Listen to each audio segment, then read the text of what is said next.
Welcome to the channel. Today we will discuss about four things you can do to lick health anxieties.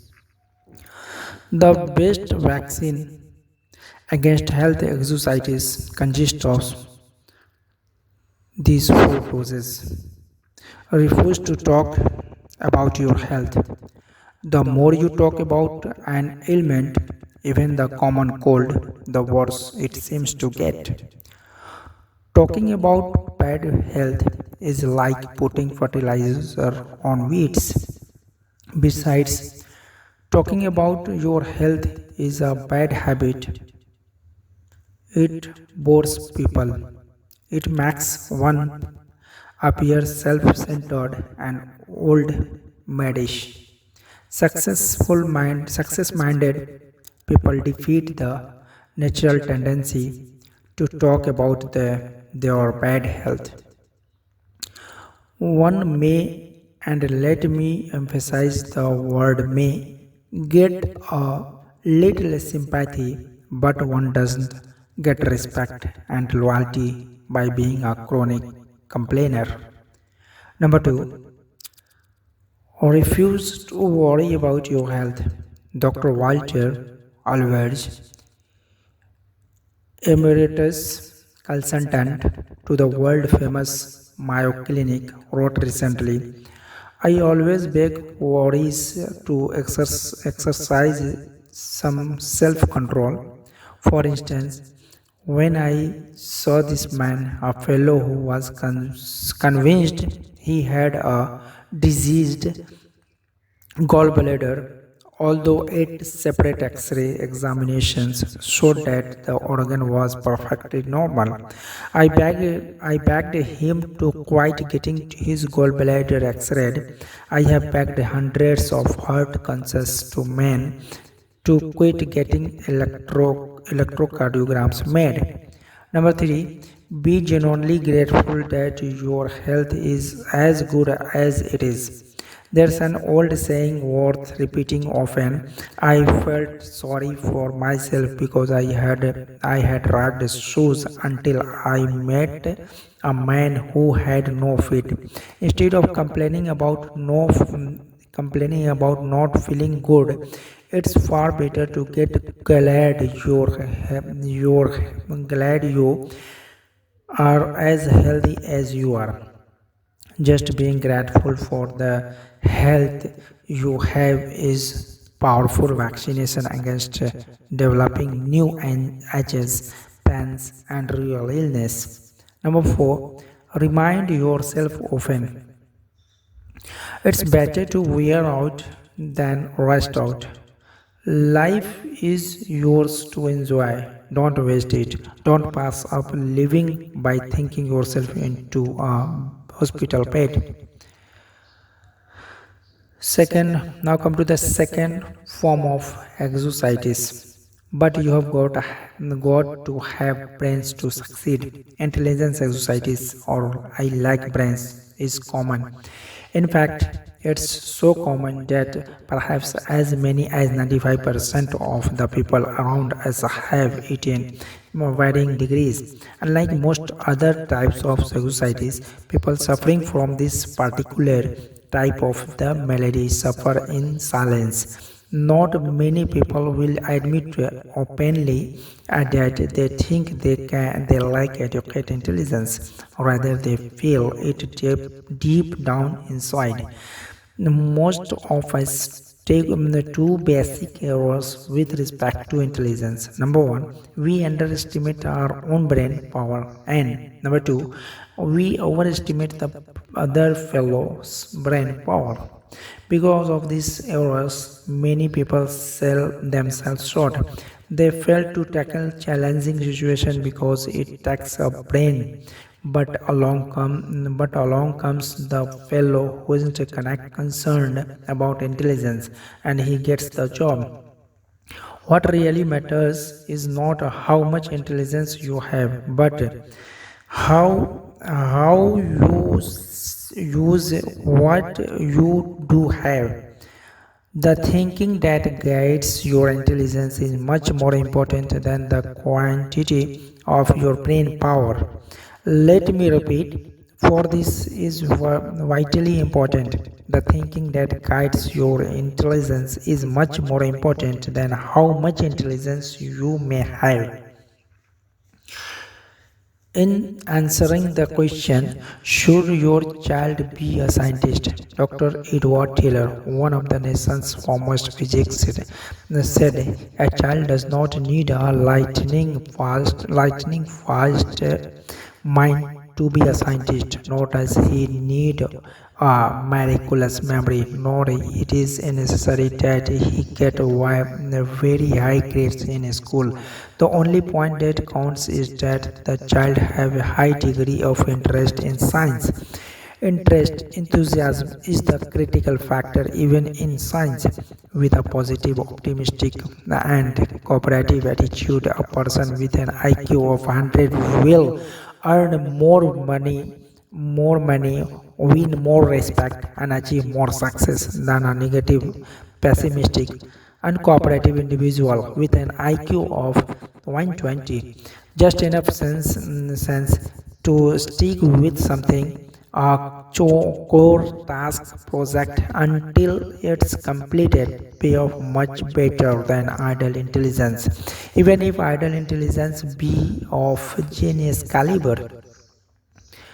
For stickability is 95% of ability. At a homecoming celebration last year, I met a college friend whom I had not seen for 10 years. Chuck was a very bright student and was graduated with honors. His goal when I last saw him was to own his own business in Western Nebraska. I asked Chuck what kind of business he finally established. Well, he confessed, I didn't go into business for myself. I wouldn't have said this to anyone 5 years ago or even 1 year ago, but now I am ready to talk about it. As I look back at my college education now, I see that I became an expert in why a business idea won't work out. I learned every conceivable pitfall, every reason why a small business will fail. You have got to have ample capital, but be sure the business cycle is right. Is there a big demand for what you will offer? Is local industry stabilized? 1,001 thing to check out. The thing that hurts most is that several of my old high school friends who never seemed to have much of the ball and didn't even go to college now are very well established in their own business. But me, I am just plodding along, auditing freight shipments. Had I been drilled a little more in why a small business can succeed, I would be better off in every way today. The thinking that guided Jack's intelligence was a lot more important than the amount Jack's intelligence. Why some brilliant people are failures. I have been close to for my many years to a person who qualifies as a genius who has high abstract intelligence and is feel bit a kappa. But despite this very high native intelligence, he is one of the most unsuccessful people I know. He has a very mediocre job. He is afraid of responsibility. He has never married. Lots of marriages end in divorce. He has few friends. People bore him. He is never invested in property of any kind. He might lose his money. This man uses his great brain power to prove why things won't work rather than directing his mental power to searching for ways to succeed. Because of the negative thinking that guides his great reservoir of brains, this fellow contributes little and creates nothing. With a changed attitude, he could go great things indeed. He has the brains to be a tremendous success, but not the thought power. Another person I know well was inducted into the army shortly after earning the PhD degree from a landing New York University. He did. How did he spend his 3 years in the army? Now, not as an officer, not as a staff specialist. Instead, for 3 years he drove a truck. Why? Because he was filled with negative attitudes towards fellow soldiers. I am superior to them. Towards my army methods and procedures, they are stupid toward discipline. It's so for others, not me. Towards everything, including himself, I am a fool for not figuring out a way to escape this rape. This fellow earned no respect from anyone. All his vast store of knowledge lay buried.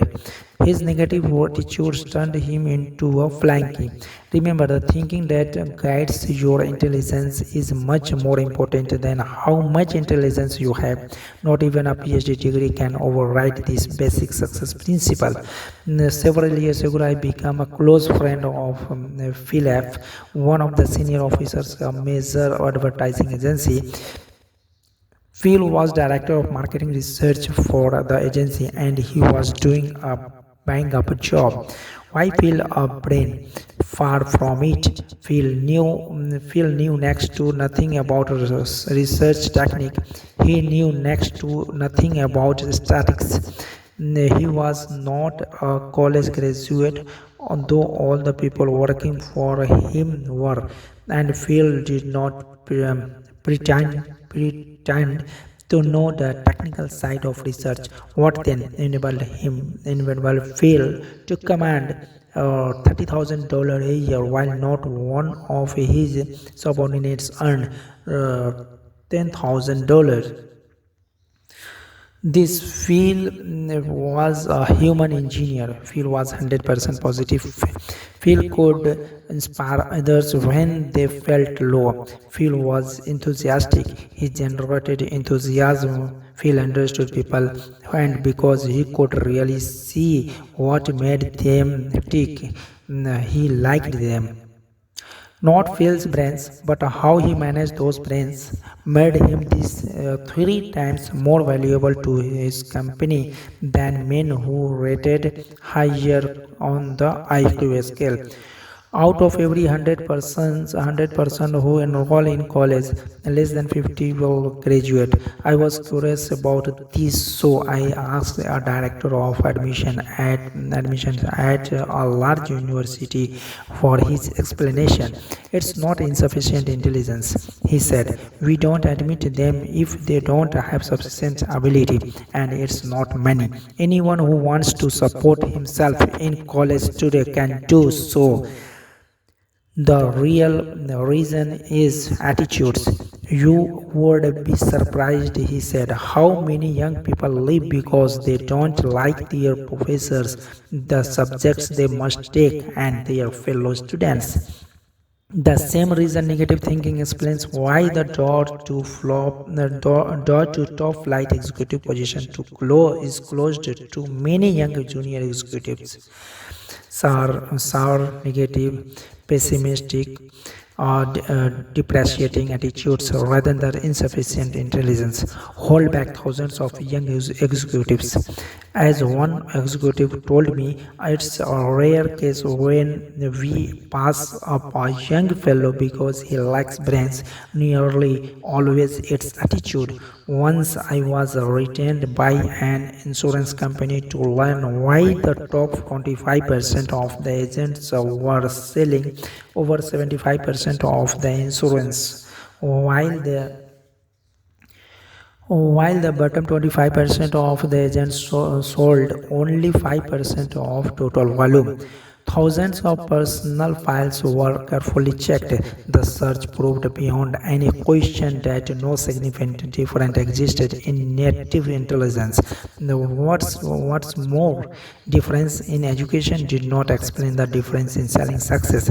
The difference in the very successful and very unsuccessful finally reduced to difference in the attitudes or difference in thought management.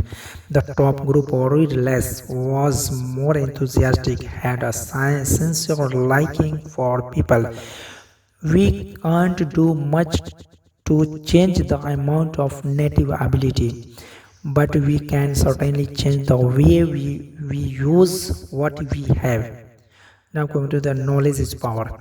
When you use it constructively, closely allied to intelligence, exercises is some incorrect thinking about knowledge. We often hear that knowledge is power, but this statement is only a half truth. Knowledge is only potential power. Knowledge is power only when put to use, and then only when the use made of it is constructive. The story is told that the great scientist Einstein was once asked how many feet are in a mile. Einstein's reply was, I don't know. Why should I fill my brain with facts I can find in 2 minutes in any standard reference book? Einstein thought as a big lesson. He felt it was more important to use your brain to think than to use it as a warehouse of facts. One time, Henry Ford was involved in a libel suit with the Chicago Tribune. The Tribune had called Ford an ignoramus and Ford a man of great respect, said in effect, prove it. The tribune asked him scores of simple questions such as who was Benedict Arnold? When was the Revolutionary War fought? And others, most of which Ford, who had little formal education, could not answer. Finally, he became quite